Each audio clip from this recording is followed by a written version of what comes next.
It's time for Fifth Quarter on KALB. Sponsored by Christus St. Francis Cabrini Hospital. A new season is upon us. Set, go. Week 1 starts the 3-month trek to the big game in the Big Easy. Last season, it was the Manny Tigers hoisting their second title in 3 years, led by one of the best to ever come through Cenla, Tackett Curtis. Now, can LSU commit Tylen Singleton step in those shoes and lead Manny back to the Dome? Or is 2023 the dawn of a new era? Sleepers on the hunt, teams destined for a shot at the title. The road to the Dome all begins now. Well, there's no better way to kick off the 2023 edition of the Fifth Quarter. Dylan Domingue, Nigel Dyson, Mary Margaret Ellison will join us in just a bit. Welcome to Week 1. For the next 12-plus weeks, we are your home for all things Cenla football as we look to crown yet another state champion. And could it come from our cool Game of the Week sponsored by Southern Air for Week 1? You voted on it, and we are there. Grab your armor because it's a medieval battle between the Mangum Dragons and the Jena Giants. Jena looking to avenge that loss to Mangum last year. In the first, though, Dragons, Austin Lively is going to hand it off to Isaiah McFarland. You'll hear his name a bunch in these highlights. He gets the Dragons on the board first. Giants looking to respond. It's the reigning district MVP, Zarek Jones, zooming by and taking it to the house, 43 yards, and we're tied at 8. 3 minutes left to go in the first. Lively looks downfield, but Dylan Davis says, nah, not today, gets the strip sack, and he takes it. It's a big man touchdown. Giants take a 14-8 lead. In the second, Dragons trying to keep some momentum, take it back, and Lively is going to hand off to McFarland. He secures his second touchdown of the night. The big man, right? You got to give it to him on the goal line to do it again here. It's his third touchdown of the first half. Mangum led 24-10 at the break, but check out the final score, 34-32. Jena comes storming all the way back. Mary Margaret Ellison is live in Jena. And look, we all wanted some fireworks in Week 1. We certainly got some. Definitely got them. We definitely got a good game for Week 1. Let me tell you, it was very, very, very nerve-wracking, especially in the first quarter for Jena and the second half, or in the first quarter and the second quarter for Jena. I know that they were down by 10 going into halftime, but I guess Coach Rowark's halftime speech definitely worked because, of course, the reigning district MVP and our former ACA Athlete of the Week, Zarek Jones, definitely showed why he was both of those and got both of those. He had 3 touchdowns, had to have at least 200 rushing yards. He was insane, but also you have to give credit to their veteran quarterback, Zach Barker. You could definitely tell the experience was on their side this time. I know Coach Rowark said earlier this week that the inexperience did plague them a little bit last week, and he said that this game, not even for the players, but this game was haunting him pretty much the entire season, and he was ready. And I know he doesn't show much emotion, but he definitely showed a lot of emotion tonight. All right, Mary Margaret, thank you. Look, what a way to start Week 1, right? Oh, yeah. Your first week here in Central Louisiana, what a way to start it. Look, Jena was a team that started 0-4 a season ago. Huge to come back like that against a team that made it to the semifinals a year ago. Good to get that first one of the year. Oh, yeah, it's always good to get that first year. But now we go to Montgomery and Grant. And Montgomery came out the gates scoring fast and furious with this one as they kick it off and they say, let's take this one to the church. Ooh. Wow, look at the speed on this kid. But, you know, this play kind of gives me the 07 Bears vibe because this is really the only. It goes downhill from there. It goes downhill from there, honestly. That's I really Devin didn't. Hester, huh? Yeah, oh, yeah, that's the Devin Hester moment for this squad. But now we have Grant coming right back and answering, knotting the game up at 7 points, 7-7, and now it's nothing but Grant highlights from now on. It's the Grant Show season opener. They said, let's give these fans something to cheer for as they take it back to the house once again. Wow, what a find, what a hole, and what a finishing play. But wait, there's more because now we got some QB action here from Jackson Hedricks. Look, oh my God, he faked out the cameraman. Look at the speed on this kid. See, what people don't know is you are the cameraman. Sadly, yes, he got me. So the scores flipped there. Actually, Grant is leading 49-13 over Montgomery there. Doing some dirty dancing in the Next game, Avoyles traveling to Marksville. There you see freshman quarterback Devin Lavallee on crutches. Not a great scene there for Marksville. Don't know how much time he'll miss, but his backup, Elijah Murray, in his place. Watch the hit, though, from the running back for Avoyles. The carry on Sampson laying the boom, but how does Murray respond? Very next play, QB power back up the middle. Makes a few miss. He makes a house call. But look, what's even better than the run is his handshake with the coach. Check this one out. Smooth. Nice. Avoyles still leading 8-6 at this point, but after a fourth down stop, Marksville gives Coach Josh Harper his first lead. Kerryon Price up the gut to the house, 14-6 Tigers, the Mustangs. Airing it out a little bit more this year. You don't usually see it, but Corey Bannister doing that, it would not work here. Look who it is, though. Elijah Murray, once again, it's Murray madness in Marksville. Pick 6 to the Cribs. Tigers led by 2 scores at the half. Marksville holds on for a big win tonight, 33-28. To some other scores from around the area, the Nats Central Chiefs get their first win of the Jess Curtis area. A big win over Woodlawn Shreve. Ash falling on the road tonight by 20 to Karen Crow. And look, still plenty more here on the 5th quarter, so stay with us. We're the Louisiana Giants, and you're watching the 5th quarter on News Channel 5. Let's go!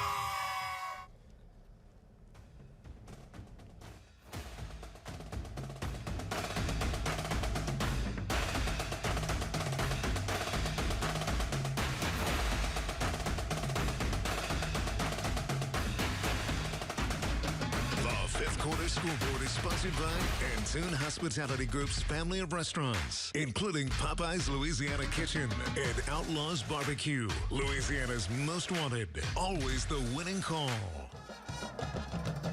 Takes it up the middle. And we're back. We're heading just across the river to Pineville, where the Rebels looking for their first win since October of 2021. A near miss on the snap here to Pineville's Jalen Woody, but Landon Grimes picks it up, taking off to the end zone. He runs it in and put the Rebels up 13-0. But check this play out. Winfield's quarterback, Damascus Lewis, took that play personally.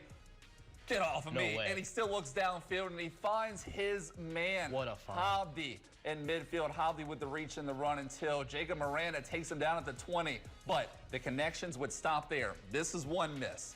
Next play, another miss. They cannot connect. Finally, it looks like, hey, they got a catch. Nope, it's ruled incomplete. It doesn't count. The Tigers came that close to getting on the board right before the half, but Pineville's defense stepping up with Justin Charles as the defensive coordinator. And check this out, Pineville with a statement win in week 1, 20-14 over Winfield.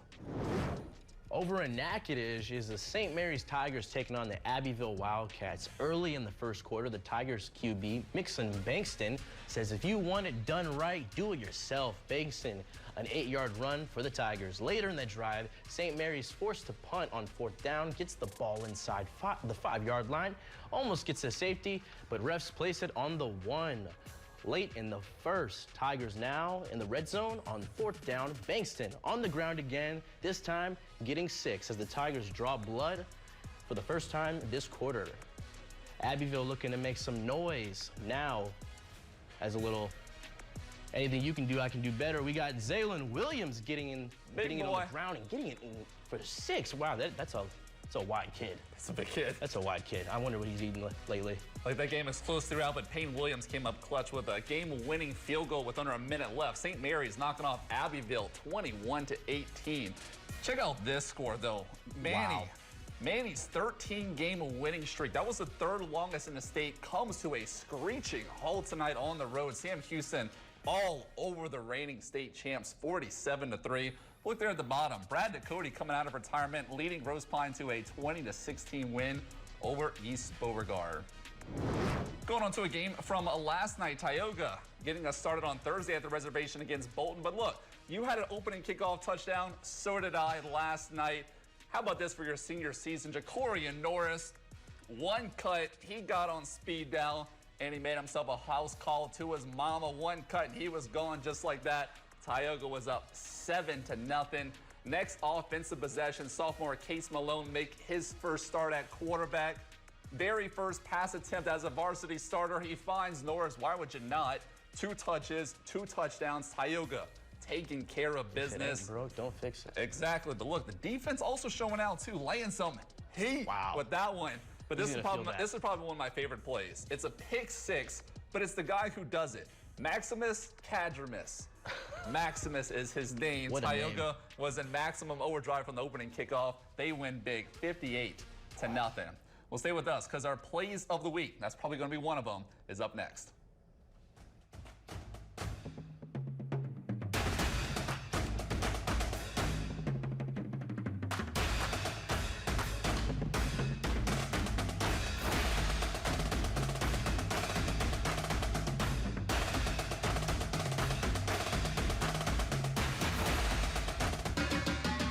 The fifth quarter score ticker is sponsored by Hickson Autoplex. Hickson has it.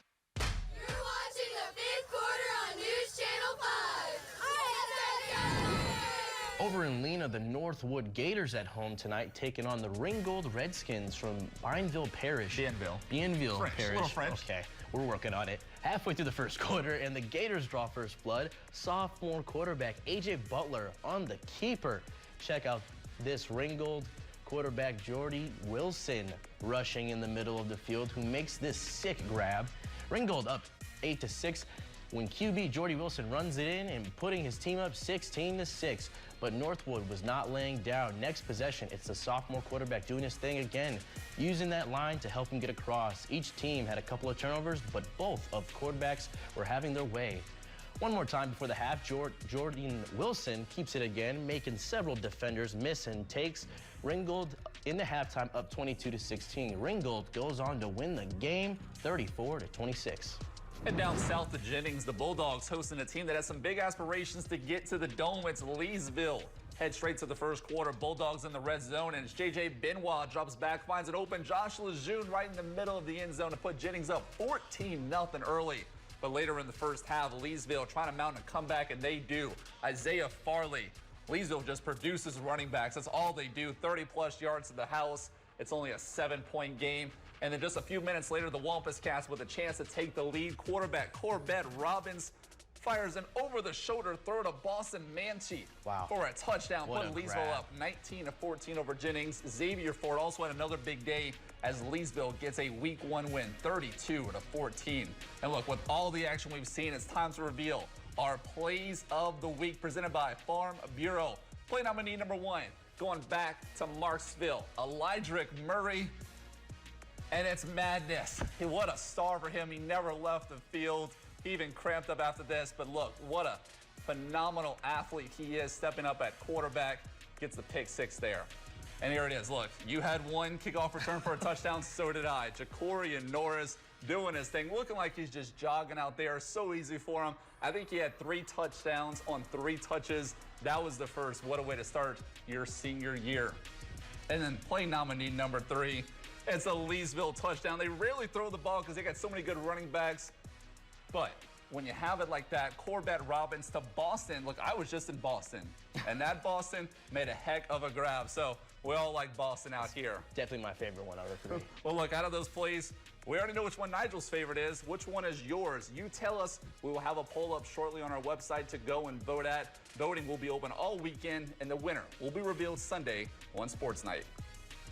And from the top plays to the top athlete, who deserves to be our first ACA Athlete of the Week for the 2023 football season. You can nominate your favorite athlete to be this week's winner. Just go on Athlete of the Week page of our website and fill out the form. The winner is announced every Thursday right here on News Channel 5. And before we go, we always want to thank Antune Hospitality Group's family of restaurants, a longtime supporter of Fifth Quarter, always feeding our hungry crew night in and night out. We do appreciate it. So look, that wraps up Week 1 of the football season already. We're already getting through it. Some upsets, some pretty good wins so far, a lot going on. There was a lot of games going on around the state, though. So if you join us over on Facebook Live on our website in just a few minutes, we have more Friday Night Football for you there. See ya. Can't get enough football? KALB's Fifth Quarter continues online in minutes with more highlights, post-game interviews, and analysis on KALB.com and Facebook Live.